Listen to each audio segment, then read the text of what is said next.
Okay, in this video, I want to show you how to resize a column in Google Sheets. What you're going to need to do is point to the border line between two column letters, like between A and B, the border line up here. It doesn't work if you do it down here in the main part of the spreadsheet. You got to go up into column header row.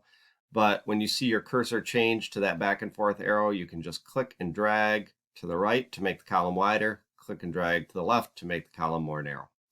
If you want to do multiple columns at once, this is a nice trick. If you point to the letter A or whatever your column heading is and you drag to the right, I've got columns A through H highlighted. So now if I were to resize any of those column widths, I could resize them to a much more narrow or a much wider width. And they'll all resize together.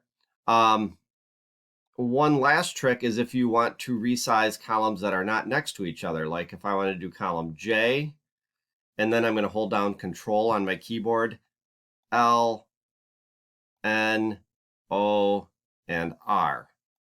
So if I just wanted to resize those five columns that aren't next to each other, I can hold Control when I'm clicking on the column headings, and then if I resize any of those columns, all of those 5 columns resized. So that's how you resize column widths. 3 different ways, individually one by one, or adjacent range, or you can even do columns that are not adjacent or next to each other. Hope this helps. Thanks.